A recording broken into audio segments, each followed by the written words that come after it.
Assalamualaikum and a very warm welcome. You're watching Good Morning Public with me और आप सब मुझे कहते हैं सोहाब। इस प्रोग्राम को आप कहते हैं गुड मॉर्निंग पब्लिक और it's a brand new week, a brand new day with so many stories जो कि हमने वीकेंड पे कलेक्ट किए। लेकिन आपको पता है कि जो स्क्रीन पर आते साथ ही आपको yellow yellow dirty fellow colour नजर आया है, ये आज का थीम है क्योंकि जून स्टार्ट हो गया और June is a month of so many colours, so many flavours, जिसमें समर के आपके सारे रंग नजर आते हैं।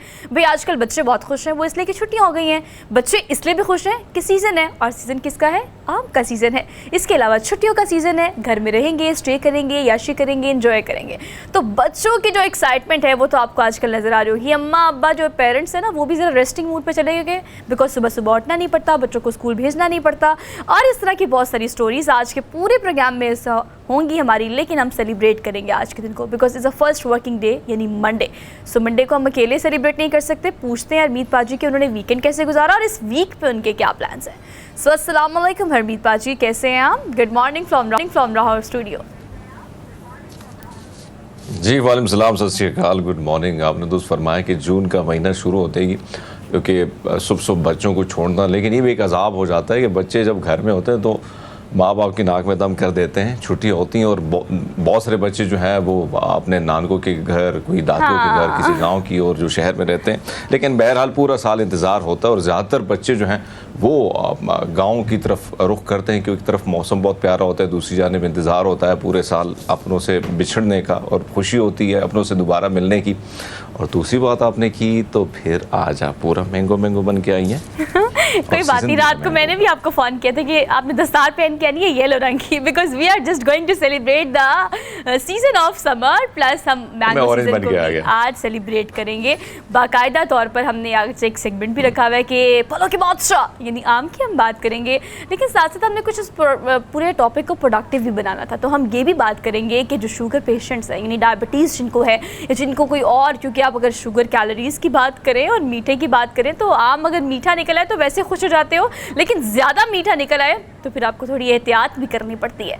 तो हम इस ज़ुमरे में भी बात करेंगे अच्छी खासी के कौन से ऐसे डायबिटिक पेशेंट हैं जिनको ख्याल करना चाहिए। अगर बहुत आपको क्रेविंग हो रही है तो आपको दिन में कितने आम खाने चाहिए, या आमों की जो इकसाम है वो हरमीत पारी से पूछेंगे। काफ़ी नाम उन्होंने याद किए होंगे। खैर लड़कियों को मुझे इतना नाम नशाम नहीं पता होते, इकसाम नहीं पता होती, कोई वैसे नाम वाकई मैं तो खुद हैरान हूँ। पाकिस्तान में एक बहुत बड़ी तादाद है आमों की, और आपको पता है कि अगर हम दोनों की बात की जाए, बहुत सारे लोग जो हैं उनको सीज़न यानी सर्दियों का जो सीज़न है वो ज़्यादा पसंद होता है बनिस्बत गर्मियों के। लेकिन गर्मियाँ अगर आती हैं तो फिर एक चीज़ का इंतज़ार होता है और वो है आम का। और इस वक्त आम पके हुए हैं, लेकिन हाँ एक और चीज़ जो हम इस वक्त देख रहे हैं कि मुसलसल जो ठंड पड़ी है जिसकी वजह से हम आजकल का जो आम आ रहा है मार्केट में उसका वो जायका उसी तरह नहीं है जो माजी में हमने छका है। लेकिन पाकिस्तान में इसमें कोई शक नहीं कि एक बहुत बड़ी तादाद है आम की, और ख़ासकर 300 अक़साम पाकिस्तान में पाए जाते हैं। और नाम आप देखें, ये 300 नाम याद करने बड़ा मुश्किल है, लेकिन बहरहाल हमारे यहाँ जो है वो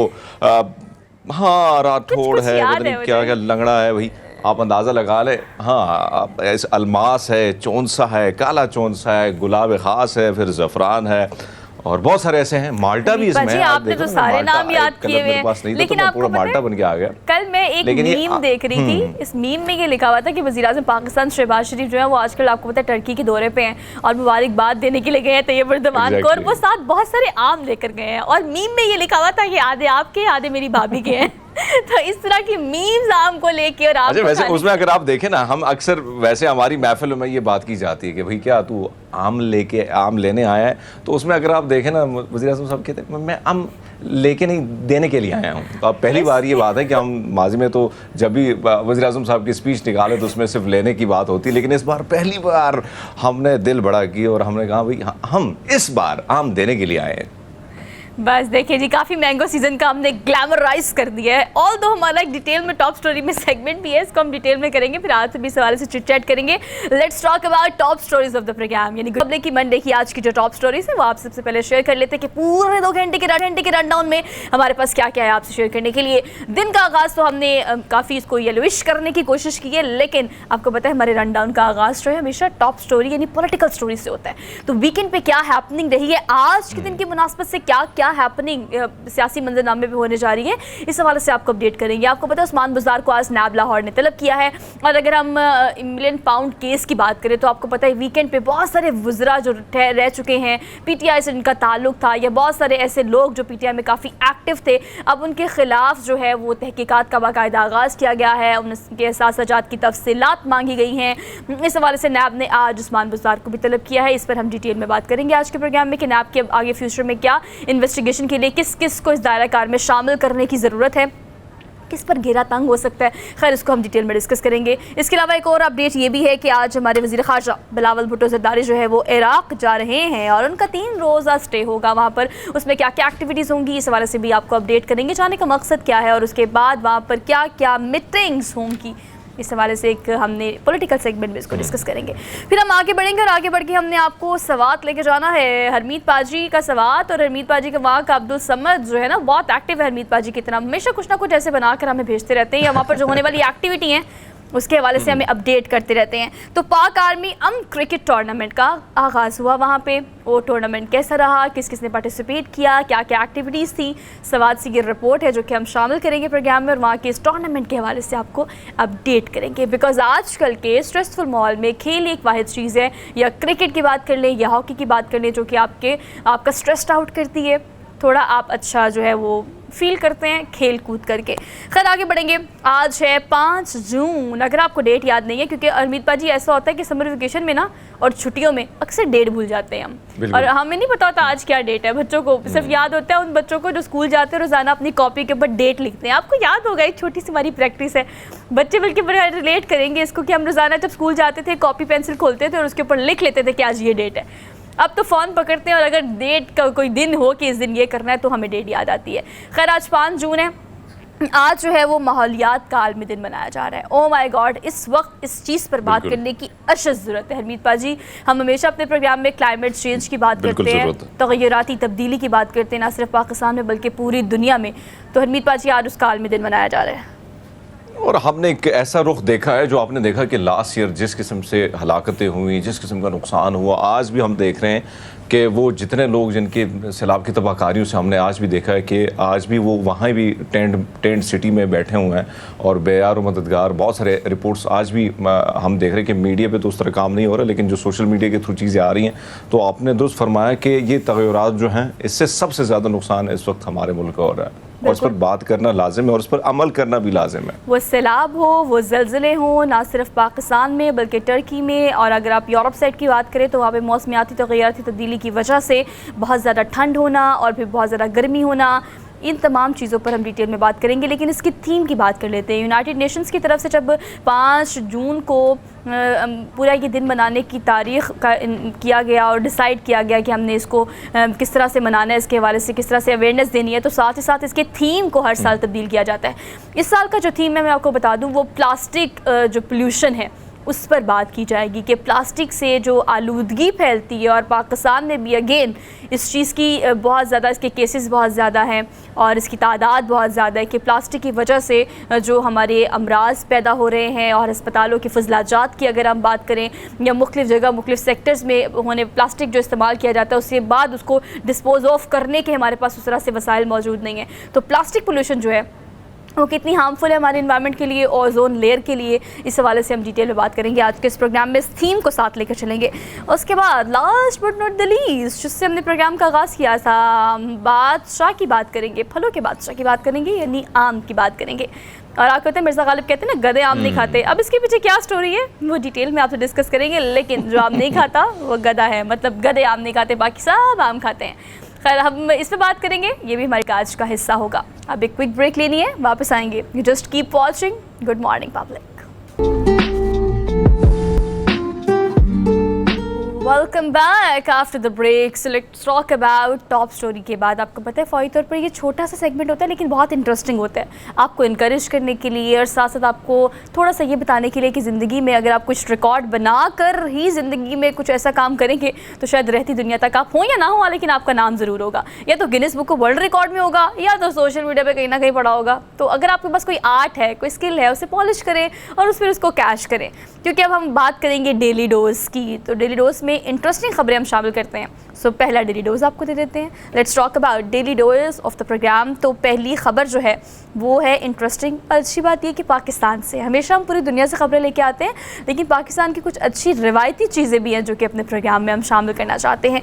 आपको लेके चलेंगे लाहौर से और इस्लामाबाद से सीधा गिलगित बल्तिस्तान, जहाँ की रिवायती कश्ती जो है जिसको ज़ुख कहते हैं, बहुत मशहूर है और बहुत पुरानी है। मतलब आप देखिए ना कि उसकी आपको देखकर अंदाज़ा हो जाएगा कि इसकी मेकिंग, अब भी लोग इसको नहीं बनाते हैं, लेकिन नहीं बनाने के बावजूद भी तरीका हरमीत वही है। और आपको पता है हमें ये बहुत डेंजरस लगती है, लेकिन वहाँ के बच्चे स्कूल जाने के लिए इसको इस्तेमाल करते हैं, कारोबार पे जाने के लिए, या आपको पता है झील हो, दरिया हो, उसको क्रॉस करने के लिए इसको इस्तेमाल किया जाता है। और इतनी एडवांस टेक्नोलॉजी के बावजूद भी, हालांकि अगर हरमीत हम गिलगित बल्तिस्तान की बात करें ना, तो लिटरेसी रेट वहाँ पर 99 पॉइंट है। मतलब वहाँ पर अगर आप हर गली कूचे में देखें, मैंने बहुत विजिट किया हुआ है, बच्चे वहाँ से आपको आते हुए नजर आएंगे ना, या बड़े, उनके हाथ में बुक्स होती हैं, बिल्कुल, और वो पढ़े लिखे लोग हैं। आपको पता है बहुत सारे, लेकिन अगर सोहा आपने दुरुस्त फरमाया कि एक तरफ एजुकेशन इतनी ज़्यादा है, दूसरी जानिब हम देखते हैं कि जिस तरह से इस पूरे इलाके को, पूरे सूबे को, हालांकि बहुत सारी चीज़ें हैं जिसके हवाले से हमने बारहा गुफ्तगू की, और वहाँ जिस तरह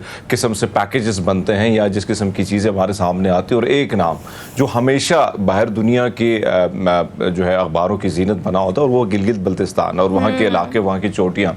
लेकिन आप अंदाज़ा लगा लें कि आज 2023 है। ये मैं इस चीज़ को ये इसलिए उसके साथ नहीं, क्योंकि आप देखें कि ये एक, आज भी देखें टेक्नोलॉजी, बहुत सारी चीज़ें बदल गई हैं, लेकिन वहाँ के हालात देखें आज भी वही हैं। इस रस्सी को अगर आप देखें, इससे माजी में बहुत सारे हादसे भी हुए हैं, और आपको याद होगा कि एक वीडियो हमने बल्कि उसी को खबर बना के शेयर भी किया था, जिसमें एक पुल था और बड़े मुश्किल से बच्चों का गुजारान उस पर होता था, और नीचे एक बहुत बड़ा दरिया। तो किसी वक्त इस किस्म के हादसे हो सकते हैं, लेकिन आपने दुरुस्त फरमाया कि ये सारी चीज़ें अगर आप देखें कि बहुत पुरानी भी है, और पुरानी चीज़ों का इस्तेमाल आज भी उसी तरह हो रहा है।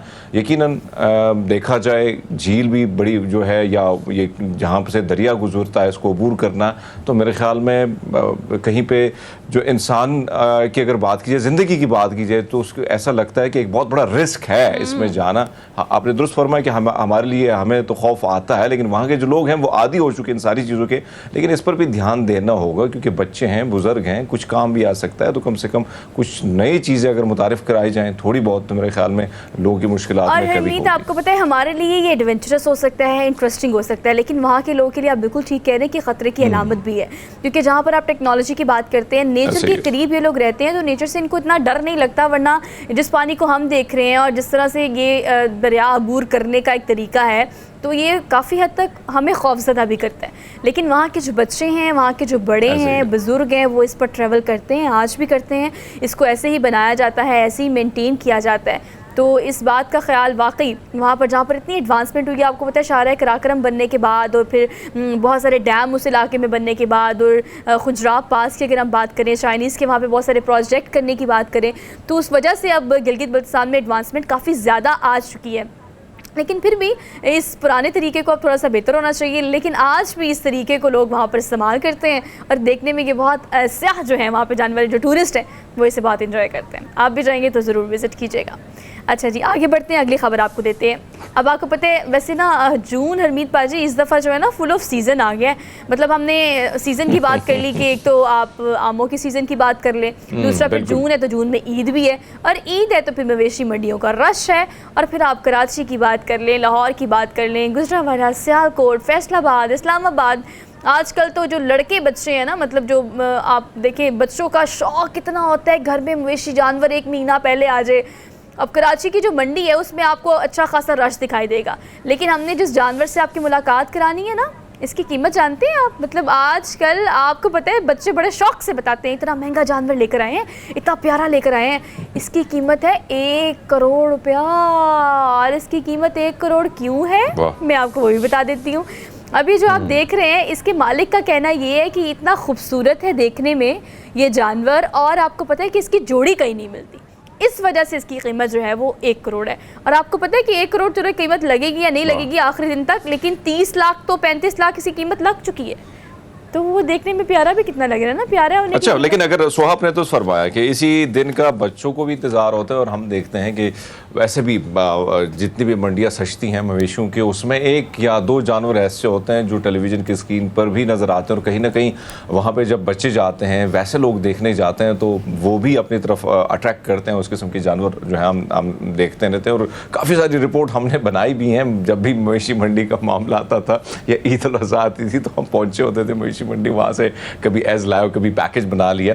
लेकिन आप देखें कि किसी मंडी में, और फिर हम रकम की बात करें, आप इसको देखें, यकीनन मैंने तो ऐसे ऐसे जानवर देखे हैं कि जिसकी जो प्राइस और जिस किस्म से उनकी देखभाल की जाती है। लेकिन एक और चीज़ जो आपने नोट की होगी, जैसे जैसे ईद करीब आती है, जानवर बच्चे घर ले आते हैं, बड़े खुश होते हैं, उनके साथ सेल्फियाँ, उनके साथ वीडियोस बनाना। लेकिन जैसे जैसे आखिरी दिन होता है और उनकी रुस्खती का दिन होता है, कुर्बानी का दिन होता है, तब बहुत सारे बच्चों की जो वीडियो है वो जब आती है वो यकीनन रुलाने वाली होती है, बड़ी जज्बाती होती है, और जज्बाती मनाजिर उसमें होते हैं। और आपको पता है अगर जानवरों की पिक्चर भी कुछ आती हैं, मतलब आपको पता है सिर्फ जो बच्चे होते हैं उनको उनसियत नहीं हो जाती। देखिए जानवर है, ऊपर से फिर उसको पालतू रखते हैं, उसका खाना पीना, देखभाल, चलना फिरना, उसका इतना ख्याल रखते हैं, तो फिर आपको पता है जानवर भी आपको मायूस दिखाई देते हैं। उनकी आंखों में भी बहुत सारी पिक्चर्स ऐसी वायरल हो जाती हैं कि आंसू दिखाते हैं, फिर हमें भी इमोशनल करते हैं। लेकिन आपको पता है कि ये जो हाशिम है, मतलब जो इसका ऑनर है, वो कहता है मैं इसको अफगानिस्तान से लाया हूँ, इसको बहुत खिलाया पिलाया है, और मैं दावा करता हूँ कि पूरी मंडी में इसकी जोड़ी आपको कहीं नहीं मिलेगी। बस यही इसकी कीमत है। देसी घी ते बादाम खिला के ले आया हूँ। एग्जैक्टली तो बस आजकल यही चल रहा है। इस तरह की और बातें भी और इस तरह की और रिपोर्ट्स भी प्रोग्राम में शामिल करेंगे जैसे जैसे ईद करीब आ जाएगी। आगे बढ़ते हैं, अगली खबर आपको देंगे। अगली खबर भी देख लीजिए, पेट की ही है, और शौक आपसे क्या क्या करा लेता है और क्या क्या कराता है, बस आपको बताते हैं। मालिक ने कुत्ते की सालगिरह पर उसके लिए 57 लाख का घर बना दिया, और सिर्फ ये घर में कुत्ता रहेगा और कोई नहीं रहेगा, मतलब इंसानों के लिए नहीं बनाया। आप देखिए उसका बेड, उसका क्लॉक, उसका गार्डन, उसका लिविंग रूम, उसका TV launch. Oh my God, look at this. अब मैं आपको इसकी स्टोरी बताती हूँ। स्टोरी दरअसल इसकी ये है कि ये जो मालिक है इसको बेसिकली पेट से बहुत प्यार है, और पेट्स इनको डॉग चाहिए। अब डॉग जो है वो पहले इसके पास था, लेकिन उसकी डेथ हो गई, बहुत अपसेट हो गया। फिर इसके दोस्त ने इसको एक पेट दिया गिफ्ट के तौर पे। अब ये जो डॉग हाउस उन्होंने बनाया है, अब उस डॉग हाउस का साइज़ देखें, उसकी LCD देखें, उसके अंदर के बेड्स देखें, उसका सोफ़ा, टीवी लॉन्च, उसका swimming pool. Oh my God, ये होती है ना मोहब्बत। लेकिन ये बर्थडे गिफ्ट है अरमीत पाजी, ये बर्थडे गिफ्ट है। मैं वही सोच रहा हूँ, देखो कि यहाँ थर्ड वर्ल्ड कंट्री के इंसानों से मेरे ख्याल में वहाँ के तरक्की पसीर इंसान कुत्तों की जो है ममालिक की, वहाँ के कुत्तों की लाइफ भी बहुत अच्छी है। आप देखें ना कि सालगिरह पे इतना बड़ा तोहफा आपको मिल रहा है। दूसरी जानिब मैं LCD को देख रहा हूँ कि LCD में क्या लगाएगा, लेकिन बहरहाल वहाँ पे भी छोटी मोटी जो डॉगीज़ हैं उनको, उनकी जो है वीडियो वो देखेंगे। और अगर आप देखें ना, मालिक ने एक बहुत बड़ा तोहफा दिया है। ये अटैचमेंट होती है, बहुत सारे ऐसे वीडियोज़ हमारे सामने आती है। आपको याद है कि इससे कबल भी एक मालकन ने क्या किया था, करोड़ों की जो जायदाद थी वो अपने कुत्ते के नाम कर ली थी। तो आप अंदाज़ा लगाने के लोग इतना ख्याल रखते हैं, यानी इतनी ज़्यादा अटैचमेंट हो जाती है कि आप फिर चाहे उसके लिए घर बनाएं या स्विमिंग पूल बनाएं या अपनी सारी संपत्ति जो है उसके नाम कर दें। हरमीत पाजी, मैं आपको बताऊं, आपको भी पता है, हमें भी पता है, बातें तो हम मतलब सारी इस तरह की कर ही लेते हैं, लेकिन पैसे से सारे शौक़ पूरे हो जाते हैं, वो जानवरों के हो या इंसानों के हो। अब हम बात करते हैं ज़रूरियाती ज़िंदगी की, तो ज़ाहिर बात है जहाँ पर ज़रूरियाती ज़िंदगी मुश्किल से पूरी हो वहाँ पर शौक़ कम ही पूरे होते हैं। लेकिन फिर भी आपका शौक़ छोटा हो या बड़ा हो, मुझे लगता है शौक़ पालना ज़रूर चाहिए, कोई भी हो, आपको अच्छा रखता है। एक हॉबी होनी चाहिए आपकी, वो पेट की सूरत में हो, गार्डनिंग की सूरत में हो, बुक रीडिंग की सूरत में हो, ट्रैवलिंग की सूरत में हो। ये चीज़ें आपको हमेशा एक्सप्लोर करने का मज़ीद मौका देती हैं। तो कोई ना कोई हॉबी आपकी ज़रूर होनी चाहिए, चाहे बहुत पैसे हैं या चाहे बहुत पैसे नहीं हैं। आगे बढ़ते हैं, last but not the least अगली खबर आपको देते हैं। हमने कुदरत का ऐसा शाहकार आपको दिखाना है, किंग्सले लेक इसका नाम है। ये झील जो है बेसिकली ये वाक़या फ्लोरिडा में, और दुनिया की सबसे गोल तरीन है। अगर आप इसका एरियल व्यू जो हम आपको दिखा रहे हैं ना, आपने देखा कभी प्रकार रख के गोल किया हो तो वो बिल्कुल गोल बनता है। अब यही व्यू हम आपको एरियल दिखा रहे हैं। हरमीत पाजी, ये इसको बड़े सारे वैसे क्रेडिट हासिल हैं। सबसे पहले तो ये कि दुनिया की ये सबसे गहरी है, 90 फीट इसकी गहराई है। दूसरा ये कि सबसे ऊंचाई पे है। तीसरा कि ये सबसे पुरानी है। तो इसको बहुत सारे क्रेडिट्स हासिल हैं। और आपको पता है हरमीत पाजी, दुनिया के बहुत सारे ऐसे टूरिस्ट हैं जो सिर्फ इसको देखने के लिए वहाँ जाते हैं और पिक्चर्स और वीडियोस लेते हैं, लेकिन जो इसका ऊपर से व्यू आ रहा है ना गोल, वही इसकी खासियत है कि ये दुनिया की सबसे गोल तरीन झील है। और आपने बड़ी अच्छी तरीके से कहा कि भाई अब स्कूल का दौर हमें याद है कि प्रकार का इस्तेमाल जो है किया जाता था। वैसे अगर आप देखें तो चांद चकोरी जैसी ये झील नज़र आ रही है, बड़ी खूबसूरत नज़र आ रही है। वैसे भी अगर हम देखें यहाँ आसपास, जो हमारे आसपास बड़े करीब जितनी भी झीलें हैं, वहाँ पे आप किनारे में जाके बैठते हैं तो उसका एक अलग मज़ा है। लेकिन इसको अगर आप देखें जो एरियल से ली गई है या ड्रोन से ली गई तस्वीर है, तो उसमें अंदाज़ा होता है कि कितनी खूबसूरत है और कितनी गोल है। और फिर आपने दुरुस्त फरमाया कि इसकी गहराई जो है वो बहुत ज़्यादा है और काफ़ी पुरानी है, लेकिन लग बिल्कुल चांद जैसी चकोर लग रही है, और वो भी ग्रीन वाली। बस कुदरत का शाहकार है ना दुनिया में, जहाँ जहाँ पर इस तरह की चीज़ें होती हैं हम उसकी वीडियोस, पिक्चर्स और वो स्टोरीज जो है वो आपके लिए इसलिए लेके आते हैं कि देखें भी ऐसी ऐसी चीज़ें मौजूद हैं इस दुनिया में जो बताती हैं आपको कि यस, कुदरत जो है वो किस किस तरह से अपने आप को अया करती है दुनिया के मुख्तलिफ मकामात पर। So we are done with our daily dose. Break के बाद हमारा सेगमेंट होगा पॉलिटिकल, सो आपने उसको मिस नहीं करना। हम आते हैं एक ब्रेक के बाद। Will be right back after the break.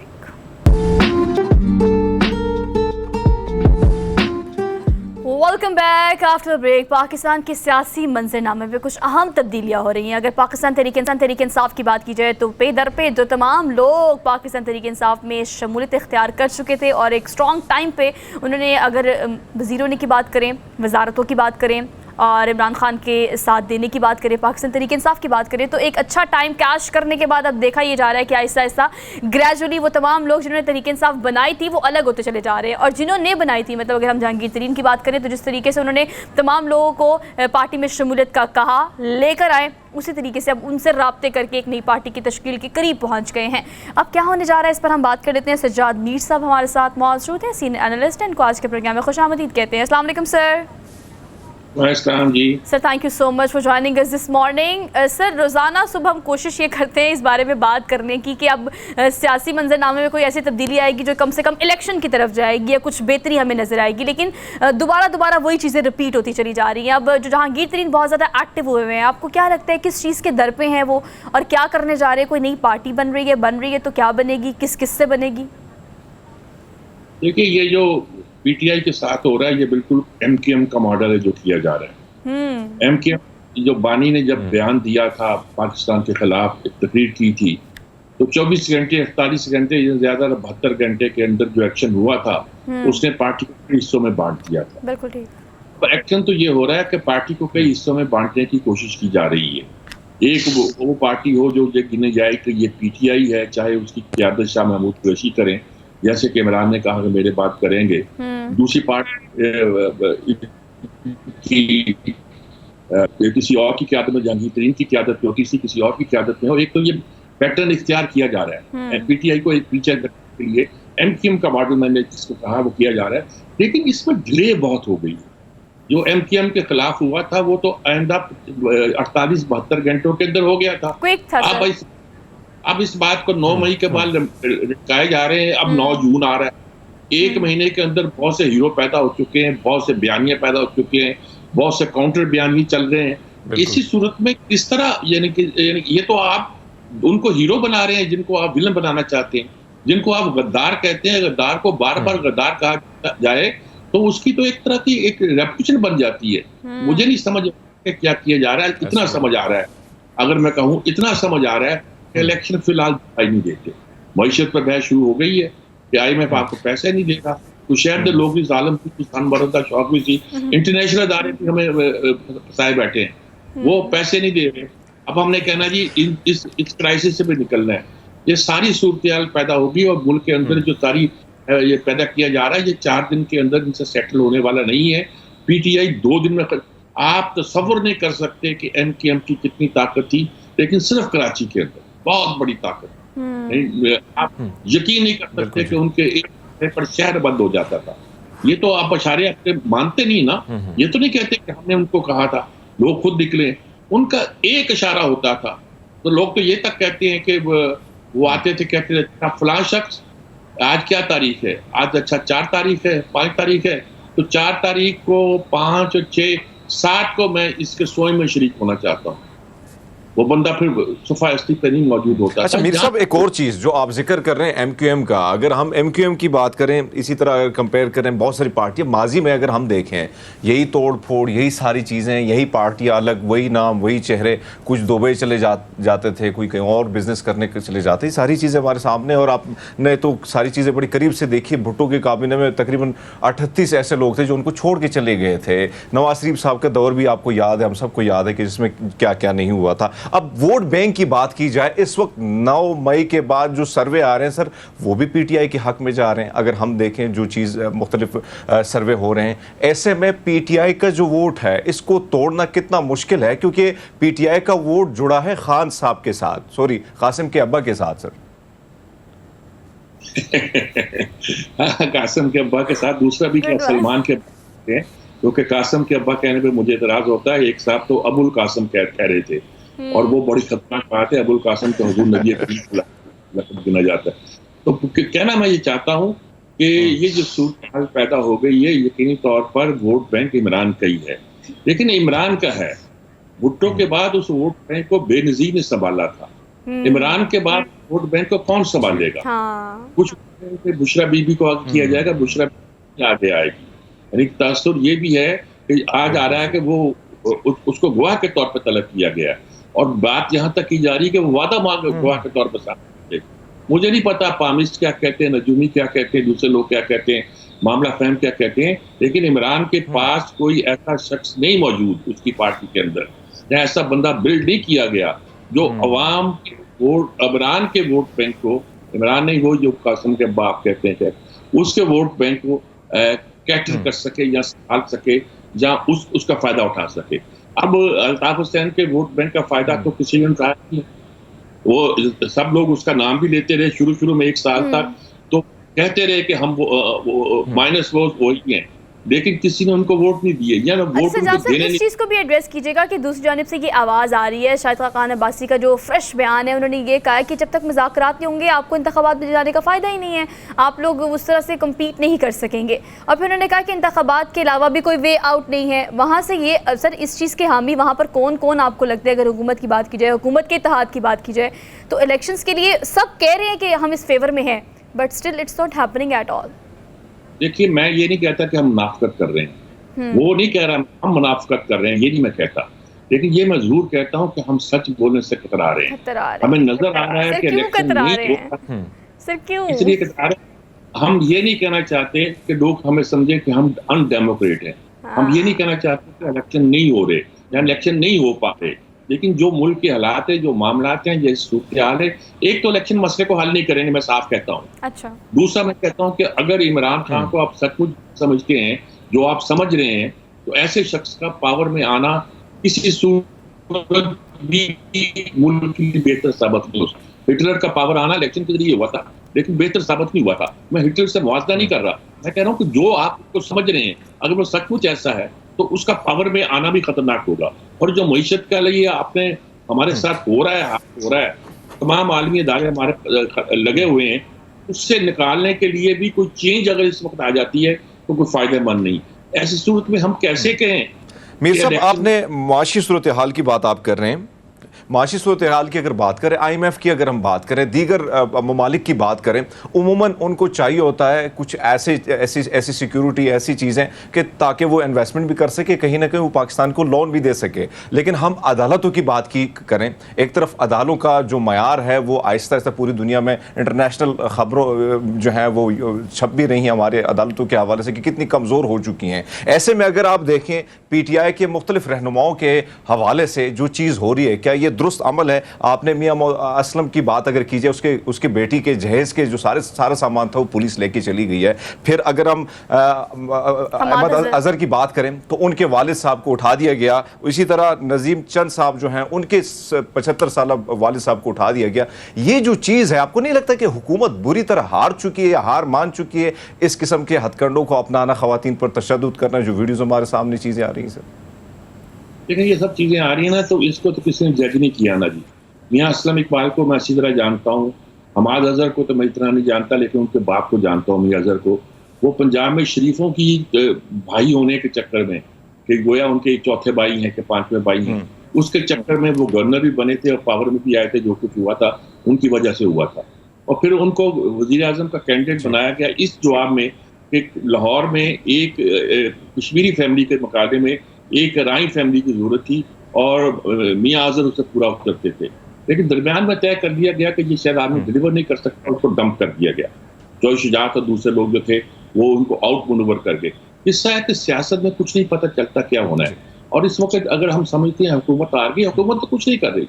ये जो अब कुछ कर रहा है ये तो वो कर रहे हैं जिनको कहा जाता है कि असल ताकत। देखिए, हमाद अजहर कहता है, एक तरफ कहता है कि इलेक्शन होने चाहिए, इलेक्शन से भाग रहे हैं ये।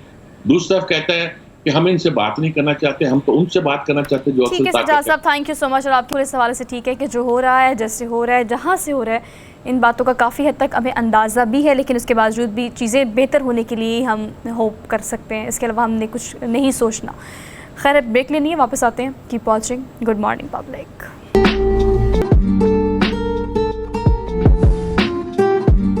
Welcome back after the break. So we are in the second hour of the show, और सेकेंड चांस तो फिर सबको मिलना चाहिए। बिकॉज अगर हम अभी इस बारे में अलार्मिंग सिचुएशन में आपको नहीं इंडिकेट करेंगे, आपको वार्न नहीं करेंगे कि सूरत हाल बहुत ख़राब होती जाएगी, तो शायद हमें दूसरा मौका ना मिले। क्योंकि इस वक्त क्लाइमेट चेंज की अगर हम बात करें, 5 जून पाकिस्तान समेत पूरी दुनिया में इस वक्त आलमी दिन मनाया जा रहा है माहौलियात का। कि अगर हम बात करें इसके साइड इफ़ेक्ट और आफ्टर इफ़ेक्ट की, तो हमने इसके चीज़ों को हमने देखना शुरू कर दिया है। वो ज़लज़ले की सूरत में हो, शदीद गर्मी की सूरत में हो, शदीद ठंड की सूरत में हो, सैलाब की सूरत में हो। अब ये क्लाइमेट चेंज ना सिर्फ पाकिस्तान का बल्कि पूरी दुनिया का मसला है। लेकिन इस मसले को कैटर करने के लिए हमारी क्या बुनियादी ज़िम्मेदारी जो हम पूरी नहीं कर रहे। इस दफ़ा 5 जून माहौलियात का आलमी दिन हमीद पाजी जो मनाया जा रहा है, उसमें थीम रखा गया प्लास्टिक पोल्यूशन, जिसका इस्तेमाल हम ज़्यादा करते हैं, जिसकी मेकिंग मैन्युफैक्चरिंग हम करते हैं। ज़रा से मुनाफे की वजह से पता नहीं कितनी ज़्यादा, कितना बड़ा डैमेज हम इस दुनिया को दे रहे हैं, हम इस मुल्क को दे रहे हैं। तो हमें इस बारे में आज बात करनी है, और बात करने के लिए माहिर माहौलियात हमारे साथ मौजूद हैं। इन्हें राय अरसलान कहते हैं। आज के प्रोग्राम में हम इन्हें वेलकम कहते हैं। अस्सलाम वालेकुम अरसलान, कैसे हैं आप? वालेकुम अस्सलाम, मैं बिल्कुल ठीक हूँ, आप कैसी हैं? Arsalan, thank you so much for joining us this morning.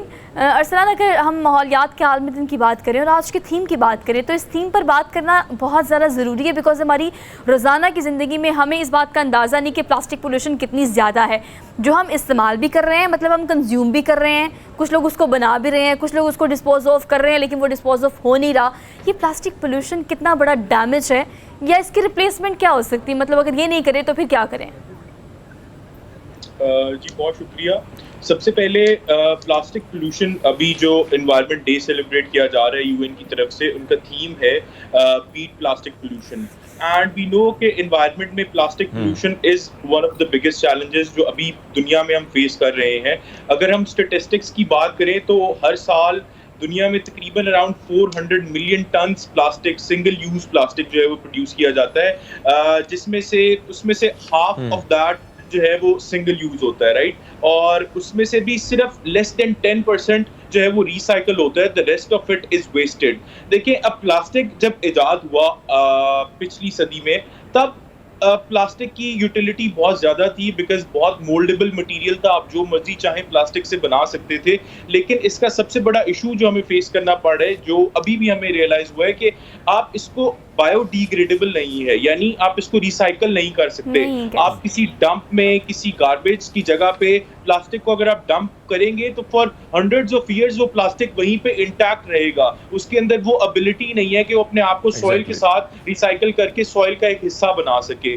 तो यही सबसे बड़ा चैलेंज है कि अभी हम लोग प्लास्टिक्स को ऑन डेली बेसिस बहुत ज्यादा यूज करते हैं, स्ट्रॉ से लेके, कटलरी से लेके, हमारे यूटेंसिल से लेके, इवन आप देखें आपके घर में एक आम आदमी देखिए कितनी चीजें ऐसी हैं जो कि प्लास्टिक की हैं। आपके कमरों में, आपके वॉशरूम में, आपकी गाड़ियों में, हर चीज में प्लास्टिक है। सो अब लेकिन वो प्लास्टिक, मसला उस प्लास्टिक का है जो प्लास्टिक रिसाइकल नहीं हो पाता, और वो प्लास्टिक हमारे लैंड डंप्स में एंड करता है फाइनली, और वहां पे वो जाके पोल्यूशन क्रिएट करता है। एक तो वो लैंड जो है उसको एक्वायर कर रहे हैं, सेकेंडली वो वहां पे डंप होता रहेगा। उसका अगला प्रोसेस क्या है? कुछ भी प्रोसेस नहीं है। फिर नेक्स्ट स्टेप क्या होता है कि वो या तो हम उनको ओशंस में फेंक देते हैं, पानी, वाटर वाटर बॉडीज में फेंक देते हैं, वहां पे प्लास्टिक जो है वो माइक्रो प्लास्टिक्स में कन्वर्ट हो जाता है। बहुत छोटे छोटे से प्लास्टिक के ज़रात होते हैं जो कि 5 मिलीमीटर से भी कम है, और वो हमारी मरीन लाइफ को बहुत डिस्टर्ब करते हैं। वो जो मछलियां हैं, जो बाकी जानवर हैं जो कि पानी में रहते हैं, वो लोग उनको खाते हैं। उनके वो ऐसे अभी देखा गया है कि उनके डाइजेस्टिव ट्रैक्ट में, उनके मैदे में प्लास्टिक जमा हो चुका है। अच्छा सलान, आप यहाँ बात करें अभी हयात की यानी जानवरों की, लेकिन इस चीज़ को साथ ही एड्रेस कर दे कि हम जो कंज्यूम करते हैं, मतलब आजकल आपको होता है प्लास्टिक की चीज़ों में पानी पीना, प्लास्टिक की बोतल हमें जो मिलती है, हम अगर बोतलों की बात करें जो हमें मुख्तलिफ स्टोर्स पे मिलती हैं मिनरल वाटर की, वो प्लास्टिक में होती हैं। खाना प्लास्टिक में होता है। बाज़-औक़ात आपको पता है हम प्लास्टिक में खाना गर्म भी करते हैं या हमें गर्म करके ही दिया जाता है, तो वो कितना हमें हार्म पहुंचा रहा है, हमें इस बात का अंदाज़ा नहीं कि वो इंटरनल कितना डैमेज हो रहा है। जी बिल्कुल, प्लास्टिक अब इंटरनल डैमेज, फॉर एग्जांपल कुछ ऐसे प्लास्टिक्स होते हैं जिनको आप माइक्रोवेव नहीं करना चाहिए, because they kind of have some effect on the food जिसके ऊपर आप जो माइक्रोवेव कर रहे होते हैं। लेकिन उसके अलावा जो प्लास्टिक का असल इशू है वो ये है कि प्लास्टिक रिसाइकल नहीं हो पाता। वो प्लास्टिक के अंदर वो एहलियत मौजूद नहीं है कि वो बायोडिग्रेड, वो हमारे इकोसिस्टम के साथ डिग्रेड होके छोटे छोटे फर्दर ब्रेकडाउन उन मटेरियल्स में ब्रेकडाउन होके इस इकोसिस्टम का, इस सॉइल का एक हिस्सा बन सके।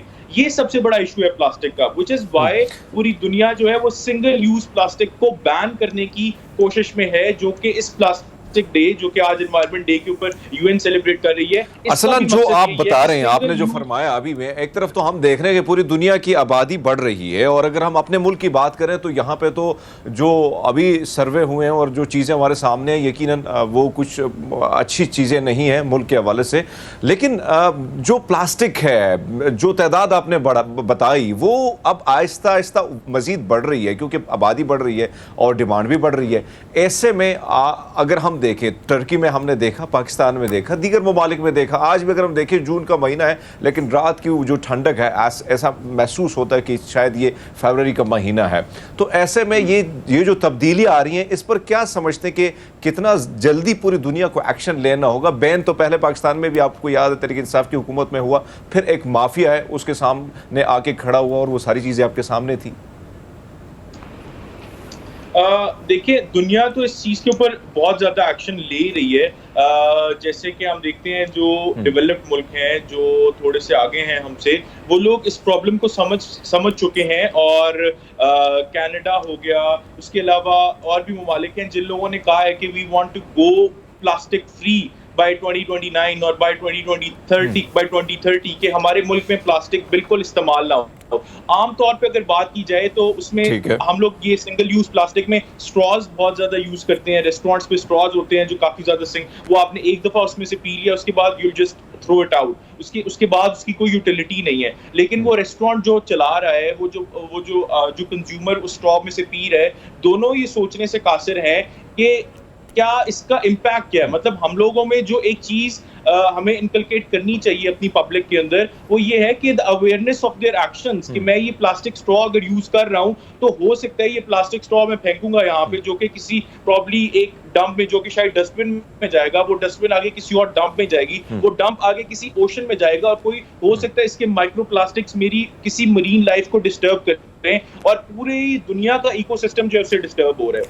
अगर आपने दुनिया की बात की, उसमें नेदरलैंड्स एक मुल्क है जो कि यूरोप में है, वहां पे उनका एक प्रोजेक्ट है द ओशन क्लीन अप, जिन पे उन लोगों ने वो एक मतलब ऑर्गेनाइजेशन है जो काम कर रही है। वो कह रहे हैं कि हम पूरी दुनिया के समंदरों में से 90% प्लास्टिक जो है वो निकालेंगे, which is a very lofty goal, जो कि अभी अचीव होता हुआ ये अच्छी बात है अरसलान। लेकिन एक और चीज़ जो मैं चाहता हूं कि इस पे भी आप गुफ्तगू करें अरसलान। अगर हम देखें, पाकिस्तान की बात की जाए, पेट्रोलियम मसनूआत की बात की जाए, ट्रैफिक, अगर हम लाहौर की सड़कों की बात करें, कराची की बात करें, रावलपिंडी या इस्लामाबाद की बात करें, तो हम देखते हैं कि हर घर में, हर दूसरे घर में हमें गाड़ियाँ नज़र आती है। लेकिन फिर अगर पेट्रोलियम मसनूआत की बात की जाए, आज दुनिया यूरो 5 पे चली गई है, इलेक्ट्रिक कार आ रहे हैं, दीगर चीज़ें आ रही हैं, मुतबादिल बहुत सारी चीज़ें आ रही हैं। लेकिन अगर हम लाहौर, जब सर्दियों में लाहौर की सिचुएशन होती है वो आपके सामने है, आपको नहीं लगता कि अगर हम इलेक्ट्रॉनिक्स कार पे नहीं जा सकते तो कम से कम ये जो पेट्रोलियम मसनूआत है यूरो 2 पे आज भी हम खड़े हैं,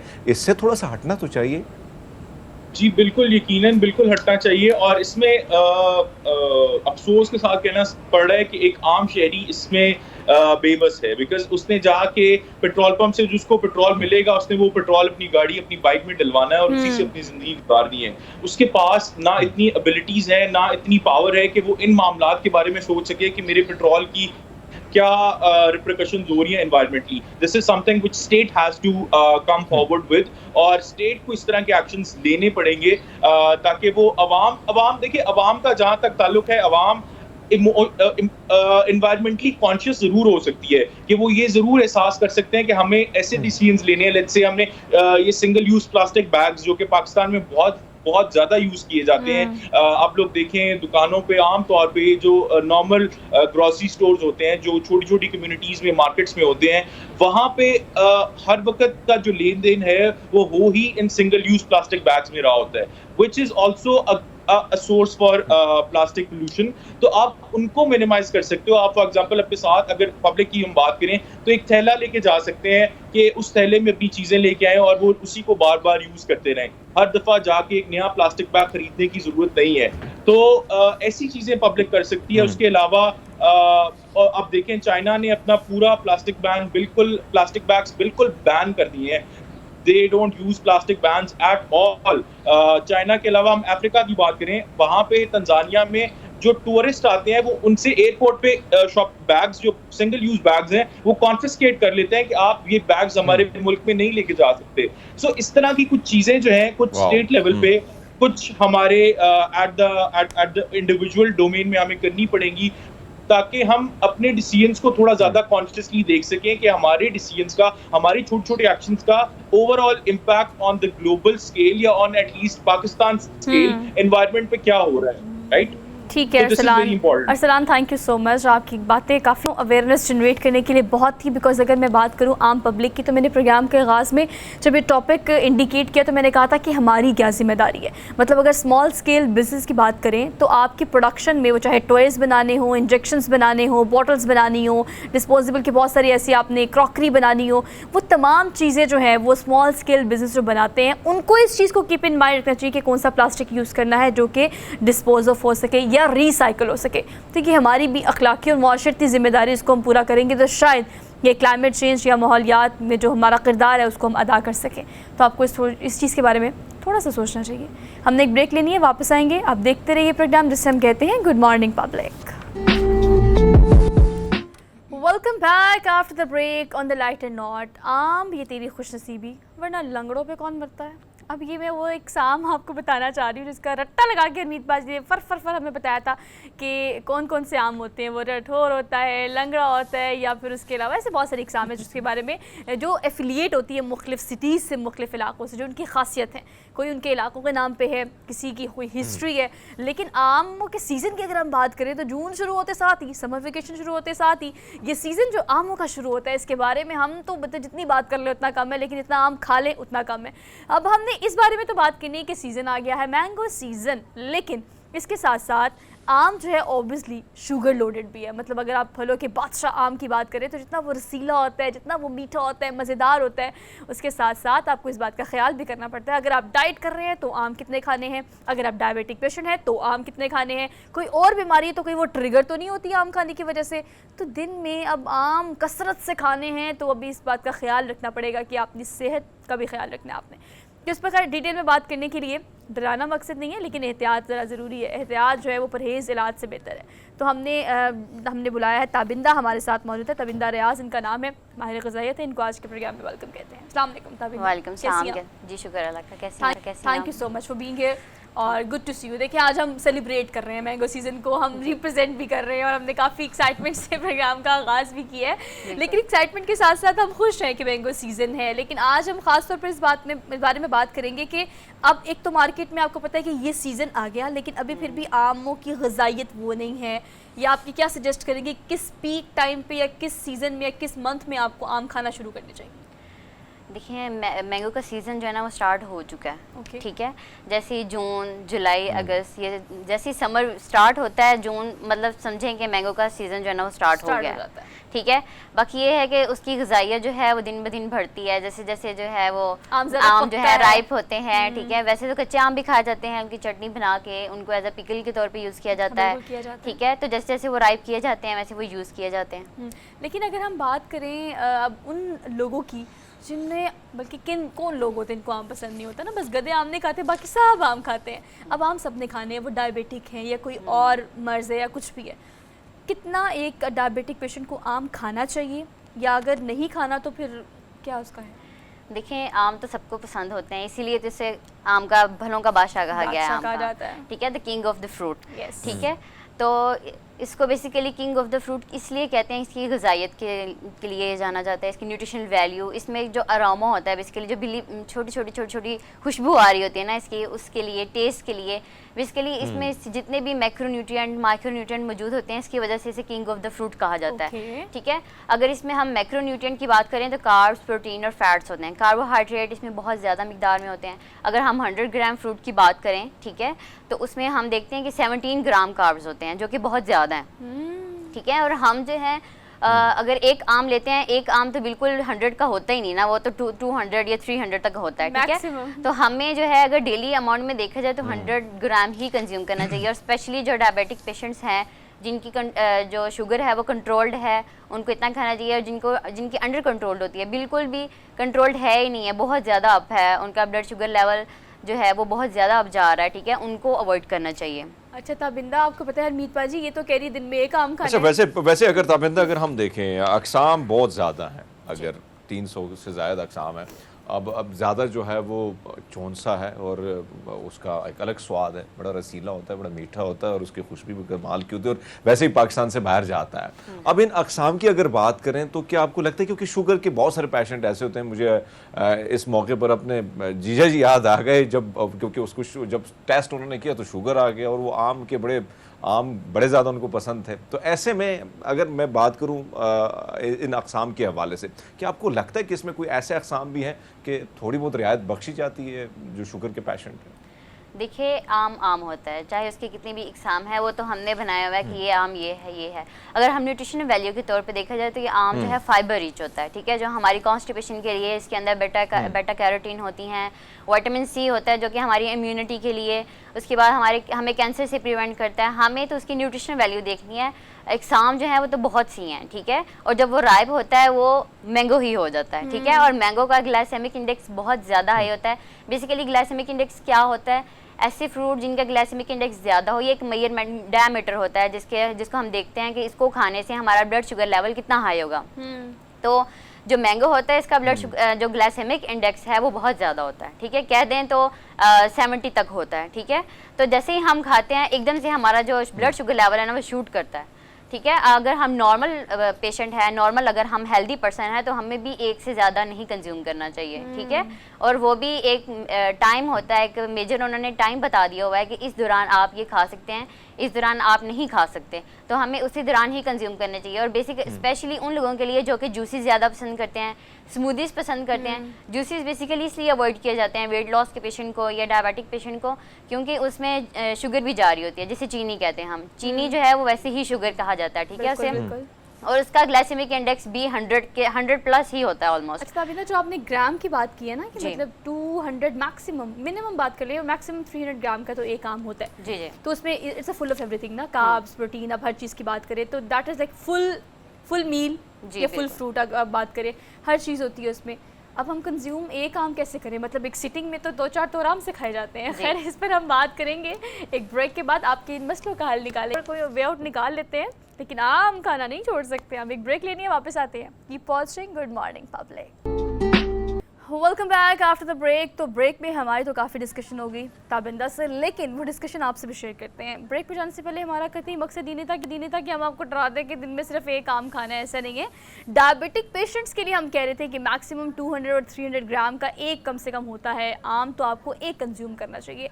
लेकिन let's talk about all those only 100, जिसे हाफ कप कहते हैं वो। Half cup. देखिए अब ठीक है? ये मेजरमेंट्स भी आपको ताबिंदा बताएगी। जी। लेकिन let's talk about those one जो माशाल्लाह हेल्दी हैं, कोई डायबिटिक मसला नहीं है इस तरह के, उनके लिए क्या इंस्ट्रक्शंस? उनके लिए भी एक आम है, वो भी एक एक ही खा आम। के स्टॉप कर दें। अच्छा, हमारी बॉडी या हमारा स्टमक इसका यूज टू है, बिकॉज हम ठीक एक है। इत्तेफाक करते ही नहीं है। लेकिन अब अगर हम आम की प्योरीफाइड फॉर्म की बात कर लें, हम घर में आम से बहुत कुछ बनाते हैं ना। ये भी छोड़े, हम लोग इस चीज़ को डिस्कस कर रहे थे ताबिंदा कि हम हमारे घरों में रिवाज ये है कि दोपहर को जब खाना बनता है समर्स में ख़ास तौर पे, तो हम खाने के साथ आम खाते हैं या खाने के फ़ौरन बाद खाते हैं। आम खाने का टाइम क्या है? खाने के साथ इट्स गुड? नहीं, बिल्कुल भी नहीं।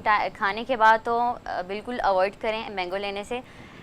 आम का जो बिल्कुल ठीक टाइम है कंज्यूम करने का, वो इन बिटवीन 2 मेजर मील्स। अगर आपने ब्रेकफास्ट किया है, लंच किया है, तो इन बिटवीन जो स्नैक्स आते हैं ना, मॉर्निंग स्नैक्स, जिसमें हमें हल्की फुल्की भूख होती है, जिसमें हमने अपनी कहते हैं कि 2-3 घंटे के बाद अपने कुछ ना कुछ लेना है, तो उसमें हम एक आम जो है वो ले सकते हैं। ठीक अच्छा, है? एक और गलत कॉन्सेप्ट जिसको आपने ठीक करना है। ठीक घर है। में अक्सर कहते हुए सुना होगा ना, जितने मर्जी आम खाओ ऊपर से कच्ची लस्सी पी लो। आम की तासीर गर्म होती है, कच्ची लस्सी ठंडी कर देती है, एंड ऑल दैट, दाने नहीं निकलते, और ऐसी बहुत सारी मिथ्स। ये किस हद तक ठीक है, किस हद तक नहीं गलत नहीं, है? पी लें तो कोई मसला भी नहीं नहीं है, आप पी सकते हैं, कोई मसला नहीं। लेकिन इस ये होता है कि जो आम होते हैं ना, जो उसके छिलके होते हैं, जैसे कि पील होते हैं, उसके ऊपर टॉक्सिन्स होते हैं, तो जैसे हमारे माउथ को लगते हैं तो वो टॉक्सिन्स प्रोड्यूस करते हैं हमारी बॉडी में। ठीक है? जिसकी वजह से कई लोगों के मुंह में छाले या मैदे का मसला हो जाता है, तो वो कह रहे होते हैं कि हम जो है वो लस्सी कंज्यूम कर लें। और कच्ची लस्सी का कोई कंसेप्ट नहीं होता। ठीक है? जो लस्सी होती है वो चाटी की लस्सी बनती है, या फिर जो है योगर्ट की लस्सी होती है। कच्ची लस्सी का कोई कंसेप्ट नहीं होता। अच्छा, जो मुंह पे दाने निकल आते हैं अक्सर जी। खवातीन के बहुत ज़्यादा आम खाने से, वो क्या रीज़न है? वो यही होता है कि वो बहुत ज़्यादा आम खा लेती हैं, जिसकी वजह से जो कार्बोहाइड्रेट कंटेंट है ना बॉडी के अंदर बहुत ज़्यादा हो जाता है। ठीक है?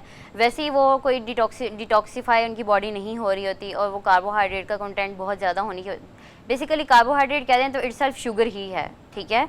और शुगर की कंजप्शन करने से, बहुत ज़्यादा कंजप्शन करने से वैसे ही फेस जो है एजिंग की तरफ जाना शुरू हो जाता है। ऐसे ही आप एक्सपेरिमेंट कर लें, अगर आप हफ्ते 2 हफ्ते चीनी का कंजप्शन नहीं करते, तो आप अपनी बॉडी के अंदर खुद चेंजेस महसूस करने लग जाते हैं। अच्छा, मुझे एक और बात बताएं ताबिंदा, सेकेंडली इस चीज़ को एड्रेस करें कि अगर हम घर में बात करें तो हमारी किसी भी चीज़ की हम बहुत सारी काइंड्स बना लेते हैं। एक तो आम की इटसेल्फ बहुत इकसाम है, फिर आम से बनने वाली चीज़ों की बहुत सारी इकसाम है।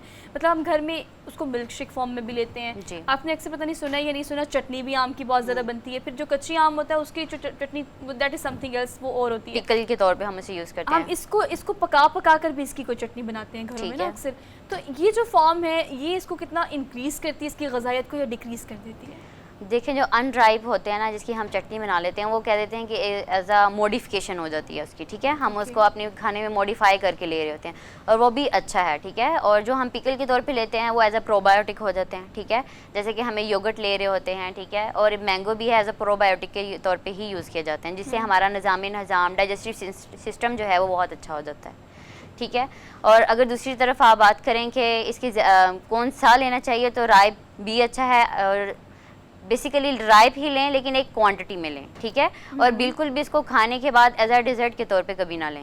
अच्छा, ठीक है? हम एक और चीज़ बहुत करते हैं, आपको पता है, एक तो हमने मिल्क शेक बनाना होता है ना घर जी। में। अब तो गर्मियों में अक्सर प्रैक्टिस सुबह यही होती है, बच्चे हो या बड़े हो मिल्क शेक पसंद करते हैं। और अक्सर का तो नाश्ते में इसके साथ या तो आप ब्रेड ले लेते हैं, या फिर आप इसके साथ कोई नान रोटी ले लेते हैं, और आप इसको मिल्क शेक की फॉर्म में लेते हैं। फिर मिल्क शेक बनाने का तरीका जो होता है, उसमें ये होता है कि हमने आम भी डालने हैं, दूध भी डालना है, फिर हमने चीनी भी ऐड करनी है। तो ये मिल्क शेक बनाना, और फिर ये कितना हमें फ़ायदा दे सकता है? बेसिकली अगर आपने मिल्क शेक लिया है तो आपने कैलोरीज ही ली हैं, बहुत ज़्यादा कैलोरीज ले ली हैं, जो वेट गेन की तरफ जाएंगी। ठीक है? तो बेस्ट वे है कि अगर आपने, देखिए मैंगो जो है ना वो इटसेल्फ नेचुरल शुगर है, इसमें जी नेचुरल शुगर इसमें बहुत ज़्यादा है। आपको चीनी डालने की ज़रूरत ही नहीं है, ऊपर से शुगर, एक्स्ट्रा शुगर, चाहे वो गुड़ है, शक्कर है, किसी भी फॉर्म में है, स्टीविया की फॉर्म में है। ठीक है? डालने की ज़रूरत ही नहीं है। आप एक मैंगो लें, साथ में जो है पानी के साथ पहले उसको ब्लेंड करें। ठीक है? और फिर उसे गिलास में निकालें, ऊपर से दूध मिक्स करें। It's the best way to take your shake. ठीक है? और हम उसको अच्छा जी। खासा मिल्क जब आप बहुत ज़्यादा ब्लेंड करते हैं तो वो हीट एनर्जी प्रोड्यूस होने की वजह से बहुत ज़्यादा जो है उसकी ग़ज़ाइयत कम हो न्यूट्रिशन जो है ना वो जाती है। लॉस हो जाती है, क्योंकि जब हम हीट एनर्जी प्रोड्यूस होती है ना जब ब्लेंडिंग के दौरान, तो तब जो है उसके न्यूट्रिएंट जो है वो लॉस हो जाते हैं, और जो उसके अंदर जो बची कुची प्रोटीन है ना वो भी डीनेचर हो जाती है, ठीक है। तो फिर हमें जो है बचा कुचा सिर्फ न्यूट्रिएंट्स कहते हैं कि एक कैलोरीज मिल रही हैं, ये और फिर हमें लगता है ओह माय गॉड ये तो बहुत टेस्टी है, इट्स टेस्टफुल। तो हम चीज़ों को अक्सर टेस्टी बनाने के लिए ना उसकी गजायत को किल कर देते बच्चे हैं। लें, बड़े लें, हेल्दी जो है पर्सन लें, लेकिन उसके अंदर शुगर का इस्तेमाल ना करें। वैसे ही दूध के अंदर या पानी के अंदर जैसे भी उन्होंने ब्लेंड करना है, जैसे इनके घर में चल रहा है करें, लेकिन उसके अंदर शुगर का अवॉइड करें यूज़ करने से। Okay Tabinda, thank you so much. और आपको पता है मुझे लगता है कि कसूर हमारा है, और वो कैसे है कि अगर हमने खाने पकाने भून के पकाने हैं, फल खाना है तो उसको इस तरह से इस फॉर्म में खाना है कि उसकी अपनी ग़ज़ाइयत जो है वो किल हो जाती है। तो मकसद ये नहीं है कि आपको मना कर रहे हैं किसी चीज़ से, लेकिन आपको पता है कि पाकिस्तान में डायबिटीज़ की अगर बात की जाए तो पाकिस्तान अब दुनिया में पहला मुल्क बन गया है जहाँ पर डायबिटीज़ की बहुत ज़्यादा तादाद बढ़ती चली जा रही है। पहले आपने देखा होगा कि हर किसी को ब्लड प्रेशर था, अब हर दूसरे 2 में से 1 और 3 में से 2 बंदों को आप डायबिटिक देखते हैं। तो इसके पीछे हमारी अपनी रूटीन है, हमारी अपनी कोताहियाँ हैं। करना ये कि नेचुरल जितनी भी चीज़ें हैं, वो फ्रूट्स हों या आपके खाने हों या सब्जियां हों, आप उन्हें खाएं, लेकिन उनको खाने का एक तरीका है। उनको खाएंगे तो उनकी ग़ज़ाइयत भी आप तक पहुंचेगी और आपकी सेहत भी अच्छी रहेगी, क्योंकि जान है तो जहान है। तो अपनी जान का ख्याल रखें, अपना बहुत सारा ख्याल आप भी रखें। आपसे लेते हैं इजाज़त, इंशाल्लाह आपसे कल मुलाकात करेंगे। अपना बहुत सारा ख्याल रखिएगा और अपने इर्द गिर्द अपने से मुंसलिक रिश्तों का, दोस्तों का भी ख्याल रखिएगा। अल्लाह हाफ़िज़।